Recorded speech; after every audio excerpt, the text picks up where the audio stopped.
The NFL is turning the corner and heading into the home straight of the regular season. And if you're the Kansas City Chiefs or Philadelphia Eagles, you're enduring a two-game wobble at exactly the wrong time in the campaign. If you're the Buffalo Bills, though, you're still very much in the thick of the race for the playoffs. And if you're the Miami Dolphins, you're probably wondering what on earth happened in the final 6 minutes of your Monday Night Football defeat to the Tennessee Titans. For the show, we went 2-1 against the line last weekend. The Kansas City Chiefs, the only team to let us down, as both the Bengals and the Cowboys delivered on the goods. For the season, that record has now improved to 23-19 against the line. And I keep highlighting the fact, if you're with us in weeks 1 and 2, 1-5 the record through those 2 weeks. That means since week 3, the show is 22-14 against the line. We are very much on a heater at the moment at the business end of the season. And as we look ahead to the final 4 weeks of the campaign and also reflect on some talking points, we've got a very special guest to join us and analyse it all. So without further ado, let's turn the page and head on into week 15 in the NFL. Graves on Gridiron with Richard Graves. Well, welcome along to the show. This is Graves on Gridiron, and I am your host, Richard Graves. If you are a regular listener to this podcast, great to have you with us again. If you are new to the show, it is never too late to join us. And if it's just the name of Jeff Reinebold that has attracted you to this week's podcast, we make no excuses. Jeff and I go back nearly a decade now. We've endured some interesting games along the way. We've also experienced some absolute thrillers as well. We've been on tour doing shows in Ireland previously, as well as working together professionally over that period at the same time. And now that he's back in the UK working for Sky Sports, I could think of no better person to reflect on what was certainly a week 14 that had no shortage of talking points, and it sets us up for the final 4 weeks of the regular season absolutely perfectly now as teams vie for places in the postseason. The number 1 seed is on the line in both the NFC and AFC. Teams getting hot at the right time. Teams losing form, perhaps a little worryingly, at exactly the wrong time. So here we go. Let's look ahead to week 15 with this week's guest, Jeff Reinebold. Graves on Gridiron. Jeff, great to see you. It's been far too long, but it's been a busy period both for you, back in coaching in the CFL. Now great to see you on TV over here. And the NFL's at the business end of the season. We'll reflect on a couple of the storylines from week 14 in a moment. But there's no shortage of drama or excitement, is there? It's the National Football League, man. And I'm just telling you, it's going to get better each week as the pressure ratchets up and we start to separate, the ones that are and the ones that ain't. And how about them Cowboys? I just got to throw that out there right now. Do you know, Jeff, it's good to hear somebody else give credit where it's due, because I've got plenty of colleagues and friends who just don't seem to want to get on the bandwagon. I'm feeling that you're a believer right now. Well, Richard, I like you and I have talked, and we've been friends for a long time. And, I always have to temper, the hype of the Cowboys. And when you are wearing your cowboy boots that you bought in Texas, you are a deep believer, man. And so I've always been that guy that's like, okay, yeah. But I'm just telling you, I don't see a weakness in this football team. And there's no perfect team this year. I really don't believe that. But, not even the 49ers.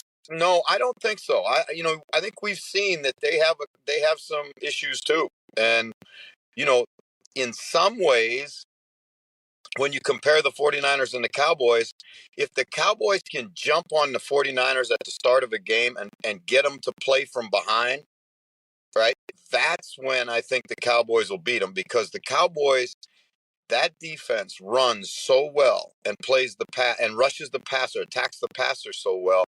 When you strip away the 49ers' ability to use play action and all the things that they do to give Brock Purdy his best opportunity to succeed, I think you can get after them.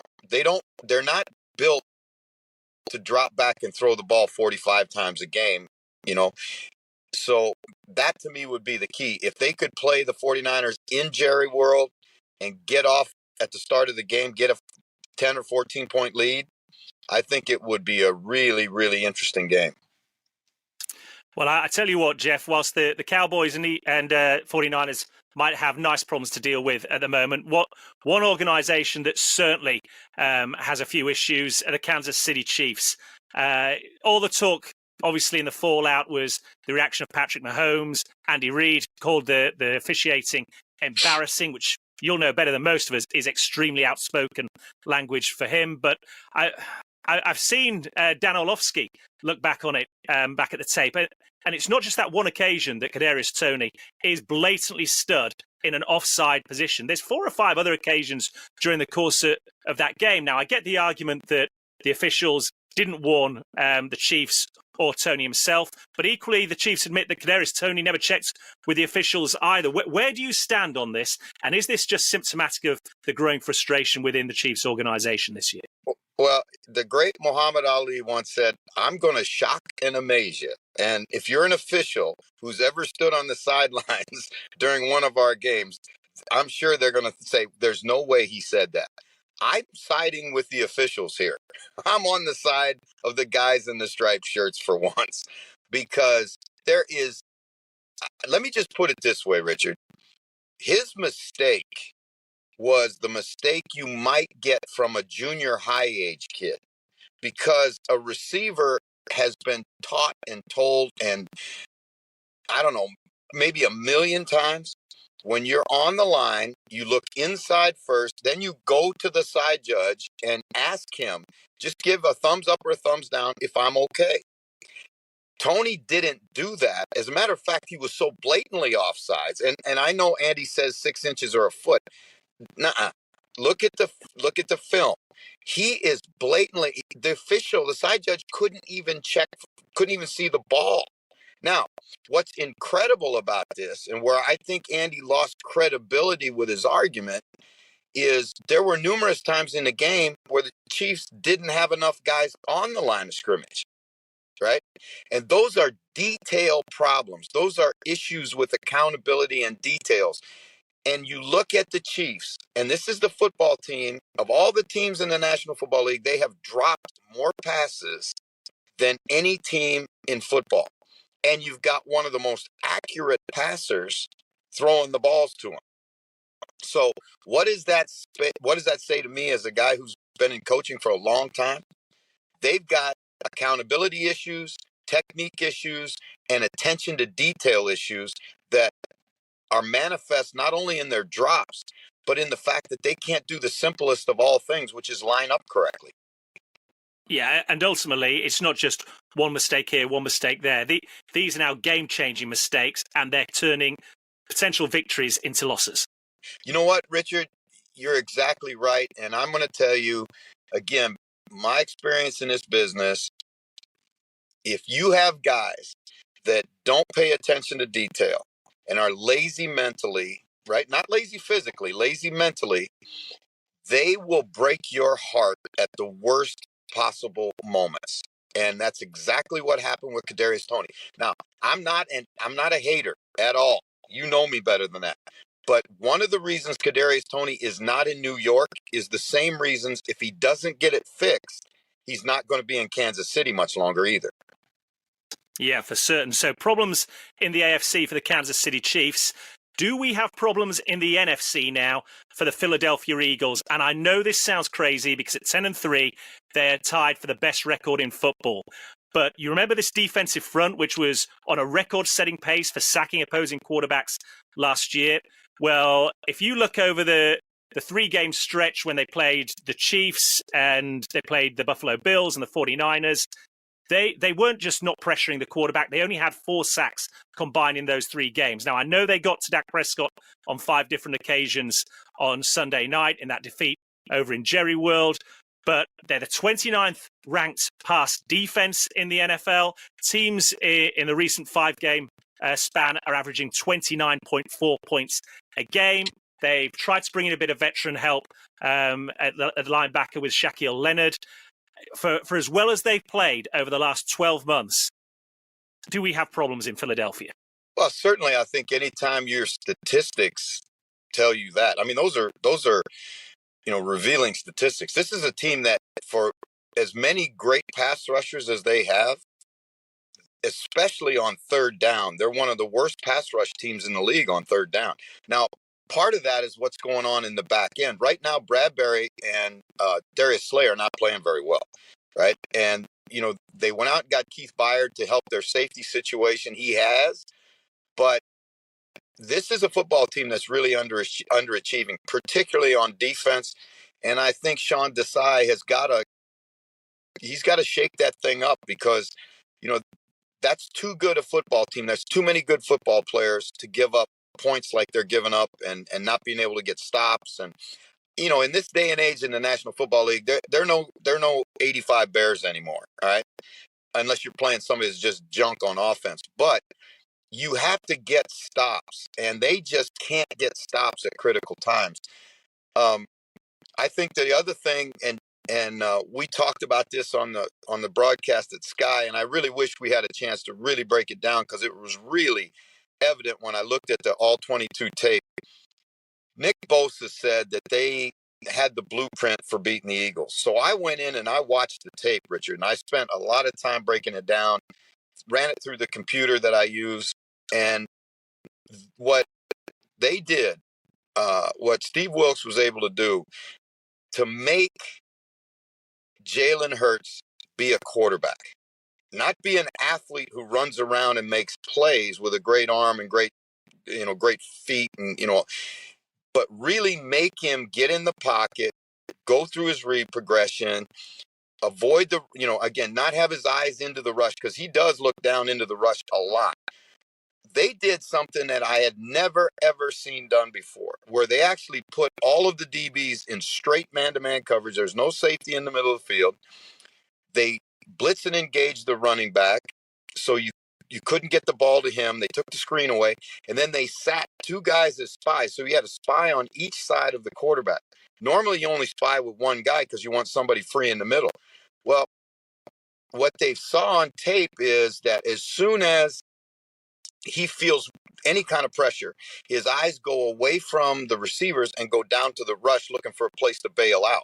And particularly, he bails out in the B gap, which is that gap between the guard and the tackle. And once he's in there, then he can make plays. Well, they took all that away, and you saw what happened, against the Niners. There were times he was back there with 4 seconds left. 4 seconds where he's standing there holding the ball, and he can't find any place to go with it, and he panics. And one time he just sat down. Right? So. I think that the Cowboys also saw that, and they did a great job of orchestrating their pass rush and really being coordinated on how they went after him.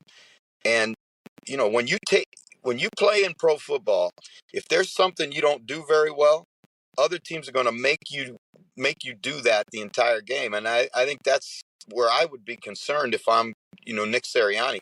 You got to get some diversity in that passing game. Yeah, for sure. Now, as we say, 10-3. You look at the remaining games on their schedule. They're at Seattle this week.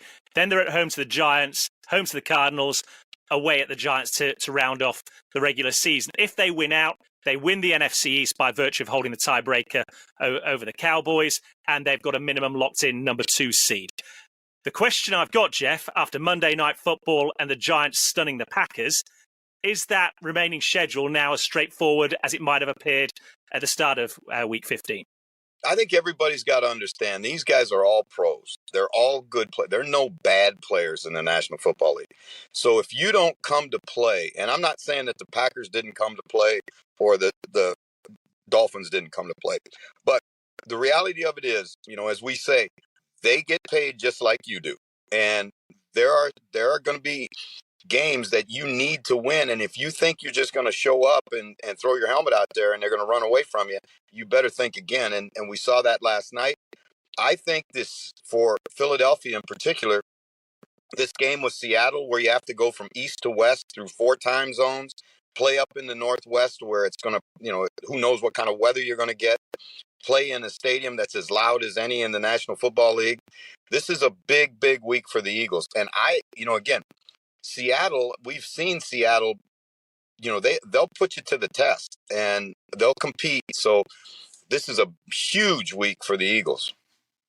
And just wrapping up on Week 14, What about the Miami Dolphins, Jeff? I really don't know what to make of this Dolphins side. One moment they're blowing opponents off the field. The next they're dropping games that, frankly, they should be winning by double digits when you look at the form guide. And on Monday Night Football, they were leading by 14 with less than 6 minutes left in the game. They gave up 15 points inside a 3-minute spell at home and lose to the Tennessee Titans, which also cost them the number 1 seed as it stands in the AFC. Yeah, and that's an epic collapse, really, because if you're the Dolphins, home field advantage, and I've said this, I've been beating this drum for a month. If you're the Dolphins, you want that number 1 seed because you want to play in warm weather on that fast track down in Hard Rock Stadium, because that's how your football team is built. And then play at home through the playoffs and go to the Super Bowl and play indoors, right? It's not, you couldn't set it up any better for your team. And then you host a 4-8 football team at your place on Monday night, and you go out and you lay an egg in the fourth quarter and lose.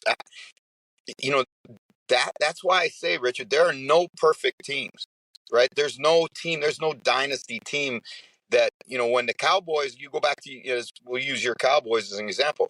When Aikman and that crew were together, if they had a game that they needed to win, they won it because they had that kind of maturity in their football team, and right now you would have to question the Dolphins because there have been too many up and down performances. Yeah, I completely agree with you on that. And they do have a point to prove right now, sitting just behind the Baltimore Ravens in the race for that number 1 seed in the AFC. Okay, let's turn our attention then to Week 15. 4 games left to go in the regular season for all these teams. We're done with the bye weeks. Everybody plays from here on in. We have 3 games on Saturday night to go along with the Thursday night football game. I think we're both agreed we won't mention your Raiders and the Chargers for Thursday night, Jeff. My Raiders set offensive football back decades in that game. That was ugly. That was ugly. And you know what, though? On the other hand, right? Because I'm a glass half full guy, right? But you're going to have to sell this one to me in that case. Well, I'm just happy for Coach Flores, right? Who really, flamed out in Miami spectacularly, sued the NFL. I mean, his career wasn't in jeopardy, but there were a lot of things about it that weren't what you'd want them to be.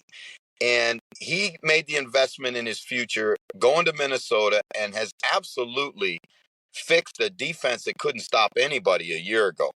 And they really do play good defense up there. And I think for Coach Flo, that's a real positive step in his reclamation project.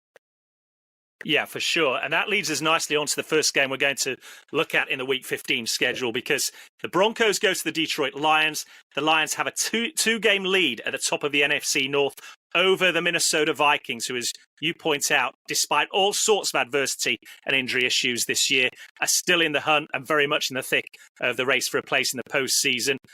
On the face of it, look, the Detroit Lions have been one of the revelations of the season. They have a 9-4 record, leading the NFC North, and you'd think they'd be favourites at home against a 7-6 Denver Broncos side. And you look at the line going into this, they're 4-point favourites.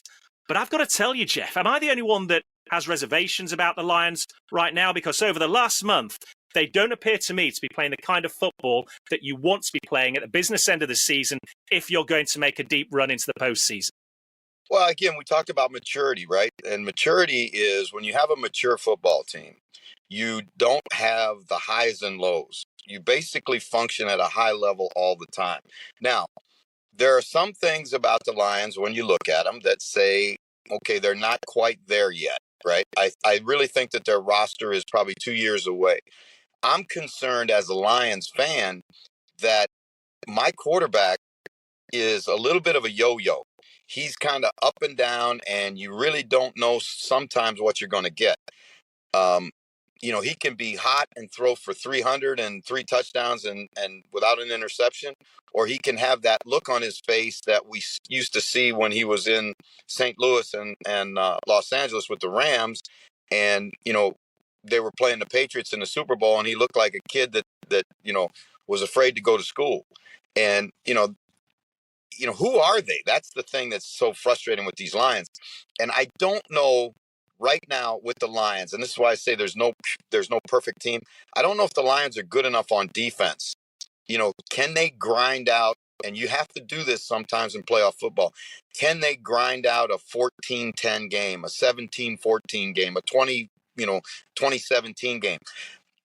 I just don't know if they've got that kind of, maturity yet. And again, here, Week 4, everybody was saying, Dan Campbell's going to be coach of the year, and they were the sweethearts of the league and all that. And right now, they better watch themselves because there's other teams nipping at their heels. Well, to back up what you've just been saying there, in the last 5 games, the Lions have given up at least 26 points on defense on each outing. Jared Goff, he's given the ball away on 9 different occasions over a 4-game period in the last month. And now they come up against a defense which all the league statistics say, the Broncos defense aren't that good. But the reason it says that is because the first month of the season, they were shocking. Remember, they gave up 70 on the road to Miami. Since then, they've turned it around. They're still 4th in the league with 22 takeaways this season. And against somebody in Jared Goff that appears to be a little careless with the ball, you see this Broncos coming in red hot. They've won 6 of the last 7. And the reason that isn't 7 in a row is because they couldn't punch it into the end zone as time expired in Houston 2 weeks ago. And suddenly, they're right there in the mix for a place in the postseason. You know what? They're a better football team than a lot of people believe, because they were so bad last year. And then early in the season, the defense gives up 70 and 700 yards, right? Well, you're never going to be high in the defensive rankings after that because it's, that's just such an outlier. But Vance Joseph, who is a kid I coached in NFL Europe, the defensive coordinator, I'm really proud of Vance because he could have folded after that, right? And that defense could have folded and revolted and had all kinds of locker room issues. But they haven't. And he got rid of some older players, right? He got rid of 2 aging pass rushers, Frank Clark and what they did Randy Gregory. was, Randy Gregory. And they got younger, better character, and started to build the defense. You talk all the time about being good down the middle on defense. Well, you've got Alex Singleton, number 49, who I think is a Pro Bowl player. He's a tackling machine. You look at his play production numbers, they're always amongst the top in the National Football League. I think he's got the 2nd highest tackle total in a single game in NFL history, right? I mean, the guy, all he does is make plays, but nobody knows him, right? And then you go behind him and you got Simmons. And I'm going to tell you, if Goff is careless with the football, Simmons he attracts the football. McMillion's starting to play, right? They've got players right now. And I think Sean Payton, and I'm not a big Sean Payton fan. I don't dislike him either. I'm just kind of ambivalent. But right now, how could you not have Sean Payton in the Coach of the Year conversation? Yeah, for sure. So if I said to you, Jeff, that you're on the road coaching this Denver Broncos side with a 4-point start, are you taking the Broncos? I would. The Broncos, see, here's the thing.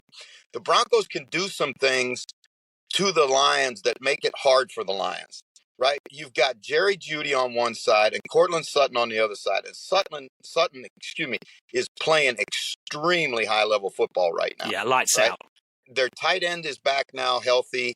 They can run the football. Well, I'm with you on this one, Jeff. I'm taking the Broncos as well with a 4-point start, which leads us onto another gigantic matchup. The Dallas Cowboys, we've already touched upon them, 10-3 on the record this season, go to the 7-6 Buffalo Bills. They're only 1 game in front of 500, but they might be one of the best teams not to be in the playoffs if they were to begin today. The Bills are a narrow 1.5-point favourites, and when you consider that usually you'll get 3 points automatically for home field advantage, it tells you how tight everybody sees this game as potentially being. I've got to say, credit to the Bills last weekend. I didn't think they'd be able to go up to Arrowhead and get the job done against the Chiefs. They did. I've got to say Josh Allen as well, especially since Joe Brady became offensive coordinator, seems to be playing in a more mature fashion, is probably the kindest way to put it. It's well documented how many turnovers he's committed this season. But when this Bills team plays good, solid, sensible football, they've got to be one of the toughest teams to beat in the NFL. Yeah, and one of the things that they've had an issue with, the Bills, is closing games out. Now, I went to the Bills Broncos game, and they win the game. The game's over. The game is over. And then all of a sudden you look on the field and there's a yellow flag, and they got 12 guys on the field on a missed field goal. So they give the Broncos a chance to kick it again. The guy kicks it, makes it, and they walk off winners. The Bills have found ways to lose. Now, what they did against Kansas City, and you can say, well, they really didn't do anything. It was Kadarius Toney's screw up that kept them, preserve the win, but they got out of Kansas City with a W, and that's huge for them because it kept them alive. They are facing a tough final 4 games of the season. I mean, a tough one, but there's not going to be any tougher than facing a red hot Cowboy team. Where do they have an advantage, or where do I see that they got a chance? Obviously, Josh Allen can make plays no other quarterback in the league can make, and I'm including Patrick Mahomes in that because I think there's no question that Josh Allen's a better runner out of the pocket. The other thing I think is going to be key is the weather. It's supposed to be 8 degrees on game time. Now, if it's 8 degrees, the Cowboys, that's good because it's December in Buffalo, and you might get 8 feet of snow, much less 8 degrees. So if the weather holds up, I like the Cowboys. But if the weather becomes a factor and it's cold, and it's more than the cold, the wind in Buffalo, where kicking and punting the ball and also throwing the ball becomes more difficult. Although Dak's got a good enough arm, Josh is uniquely suited for that weather because he's so strong. He just throws the ball right through it. But I think that it's going to be exactly what you said, Richard. I think it's going to be a down to the last possession game. I wonder how significant the loss of Matt Milano at linebacker is coming into this game, because we talk about the interceptions. Josh Allen's thrown 14 this season. If the Bills can keep it tight, they found a run game this year. James Cook, especially out of the backfield, has given them another dimension. So if they can keep it tight, they can play their game. If they fall behind and play catch up, without Matt Milano there to marshal the middle of the field, is that when this game becomes a problem for Buffalo? Well, I think, Milano's loss is, you can't underestimate that. I mean, he really was the best, in my opinion, cover linebacker in the National Football League, right? And, they've been through a transition at linebacker, all year. And, they're nicked up in the secondary. They go out and get Rasul Douglas, who has been an absolute find for them. If you noticed, he shadowed Kelsey most of the game the other night. He has the ability to do that. I don't know if they're going to put him on CD Lamb or not, but that's probably their best chance. But to me, the key thing is the play of those safeties, because Micah Hyde went out against Kansas City with a stinger. And, neck injuries are sometimes really, really dicey. So if he can't play, again, that means, that they've got to bring in a backup. And even though, it's a pretty good player, right? But you're still talking about a second team player. Poyer and Hyde are maybe the best safety combination in football. But again, up front, Ed Oliver's got to play well. They've got to have to get Epinesa and Floyd and they got to get after the passer. They got to get pressure on Dak. They got to keep him, even if they don't sack him, they've got to make him uncomfortable in the pocket. And, when you look at them, you certainly they've got the people to do it. Shaq Lawson, they've got a number of guys that they can roll at you.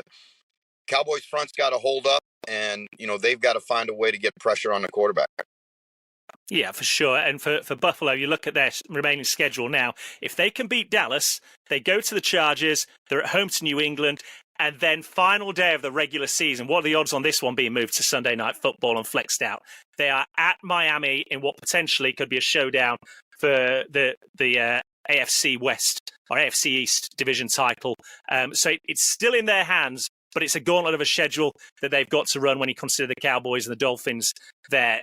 Which way are you leaning on this one, Jeff? Well, I think, I really think the Buffalo Bills should be in the playoffs. They're good. They're talented enough to be in the playoffs. They have put themselves in a very precarious situation. And again, this game this week, now this is what Buffalo's done to themselves. Kansas City was, if they don't win it, they're probably not going to get in the playoffs. They won it. Now they got to play they got to play the Cowboys. It's another week like that. Now, how many weeks like that can you hold up? Because those are extremely pressure-filled. Those are exhausting. Those are physical.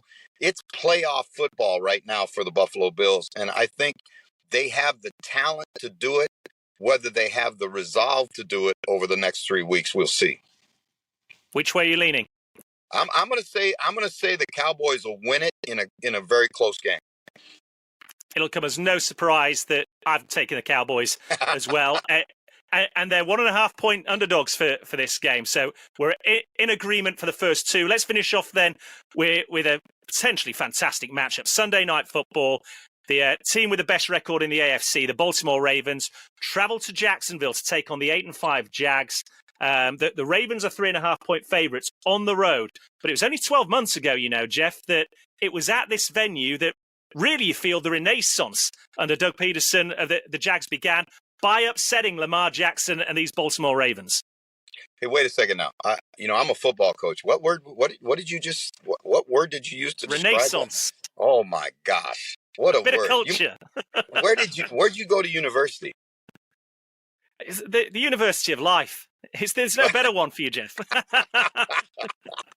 It's where I went too, and it's a pretty hard. They grade real hard. There's nobody grading on the curve in life. Hey, listen, man. I'm going to tell you something. The Ravens, they showed me something last week. They weren't very good. And the things that they're supposed to be able to do, they didn't do. They didn't get to Matt Stafford on a regular basis. They didn't run the ball particularly well. There were a lot, but you know what? They found a way to win. They found a way to win, and that's the key. They're just tough enough. They're just resilient enough. They're just mature enough to slog out those ugly wins like last week, and that means an awful lot as we get into the playoffs. I think this is going to be really interesting for Jacksonville. Where do they go right now? Because Trevor's hurt a little bit. I think he's hurt more than they say he's hurt because he didn't move around very well in the pocket, threw a bunch of interceptions in the game. The Jags, again, this is a huge one for the Jags. They need to get, they got a break because the Texans are all beat up now, right, in terms of winning the division. But, you're talking about hitting the playoffs at stride, being healthy and being on a heater going into the playoffs. Well, they need this game. Yeah, the Jags are only a game ahead of both the Texans and Colts as it stands right now. I agree with you, Trevor Lawrence. It's great to have him out there, but when he can't move around in the pocket and extend plays, I think this is a problem, as is the fact that they have no deep threat. Christian Kirk's missing for the next 2 or 3 weeks, certainly, and they'll hope to get him back then. And now you're going against a Ravens defense, which is just playing great football right now. You look at them statistically, they're number 2 overall. They find ways to take the ball away. On offense, they've got this rookie wide receiver, Zay Flowers, Odell Beckham there as well. They seem to be able to find a replacement in Isaiah Likely at tight end for Mark Andrews, who's missing at the moment. The question I have, though, for you is where do you stand on quarterback Lamar Jackson? Because week in, week out, I get frustrated with his ability to pass the ball. He'll throw passes that you think, yes, he's absolutely there. He's an elite quarterback. And then there's others, as we saw when they went 3 and out in overtime, when he's throwing passes that his receivers need to be in a different time zone to get hold of. One Ravens fan that I know very well and respect his opinion when it comes to Lamar Jackson said to me, look, you just have to live with this right now because purely Lamar's as likely to throw a bad pass as he is to scramble for a 50-yard touchdown. You take the rough with the smooth. Yeah, I think that's a pretty fair evaluation because the 2 balls that he threw to OBJ had to track him in in the air. Like you shouldn't need to do that on those throws. Those were easier throws than that. His mechanics aren't great. There's a lot of things that he's kind of like that kid. I don't know if you ever played basketball, Richard, but he's kind of like that kid that looks kind of sloppy, and he throws up 3-pointers, and you say no, and then all of a sudden it goes in. You go, great shot, kid. I mean, that's kind of the way he is. But you have to live with that because he's so dynamic. He kept some plays alive in that game that it defied description, really. I mean, how in the world? He is a Houdini, when it comes to doing that. The problem is when he get to the playoffs, and this is why I think that he struggled in the playoffs. When you get to the playoffs against elite defenses, because the Rams do not have an elite defense. They've got one elite player in Aaron Donald, and the rest of them are just guys. You get against elite defenses, and the margin for error on balls like that become much, much tighter. And so I'm not convinced yet with Lamar Jackson. In my mind, Lamar Jackson was the second best quarterback on the field last week. Yes, Matt Stafford played lights out, didn't he, for the Chargers, to be fair, and he's still getting the job done with them. Okay, Jeff, picking time then. Baltimore, to cover this, would need to win by 4 on the road in Jacksonville. Do you have that confidence in them? I do, and I think they'll reestablish their running game. Keaton Mitchell's a kind of a dynamic young kid, and if they get him 5 or 6 touches along with, the rest of that crew at running back, I think they're going to be all right. Yeah, I'm right there with you. I think they've got more than enough to handle the Jags this time around. And I think still in the back of their minds is that defeat 12 months ago, which they want to address. So I'll take the Ravens to cover at 3.5 as well. Jeff, as always, fantastic to catch up. We never have enough time when we're talking together, but it's great to see you. You too, my friend, and I look forward to getting you on our podcast real soon, and hopefully get a chance to see you again. It's been way too long. Yeah, absolutely, because I know already you've done a number of shows around Ireland and the UK. There's more planned for the new year as well, isn't there? Yes, there is, and we better get your butt over there. I'm already on that plane, don't you worry, Jeff. All right, mate. Take care. Graves on Gridiron. So there we have it. My thanks to Jeff Reinebold for joining us on this week's show. Myself and Jeff in lockstep for the 3 games picked out for Week 15. A reminder that the first one, the Broncos travelling to the Detroit Lions, is the Saturday night football game kicking off at around 1:15 a.m. Sunday morning UK time. Both of us taking the Broncos to cover at +4. And then it's on to Sunday's action. The Cowboys going to Buffalo to take on the Bills. Both Jeff and I taking the Cowboys to cover at +1.5. Before we finish out in Sunday night football, the Baltimore Ravens travelling to Florida to take on the Jacksonville Jaguars. The Ravens 3.5-point favourites going into that one. Both Jeff and I agree they will win that game and cover, so take the Ravens at -3.5. As I always point out at this stage in the show, first and foremost, it is about fun. It's about enjoying the games and the action that's on offer, so keep that in mind. If you want to read about the 3 games we've broken down in this week's show, you can read all about them at my website, which is www.rdgmedia.uk. Click on the Talking Sport app, and there you will see NFL Week 15, Overcoming the Odds, 3 games to watch. Just click on that for all the details. Alternatively, get in touch with me on X at RichardGraves1. Alternatively, you can join us and join in the discussion on the Facebook page, Graves on Gridiron, or Instagram, RDG Media UK. I love chatting football, hearing your views, whether they agree with me or not.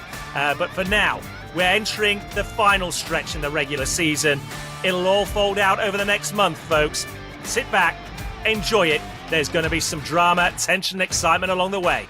For now, though, so long, everybody. Subscribe to Graves on Gridiron wherever you listen to podcasts. And keep up to date with the latest on Twitter. Search for Richard Graves 1. That's Richard Graves, the number 1.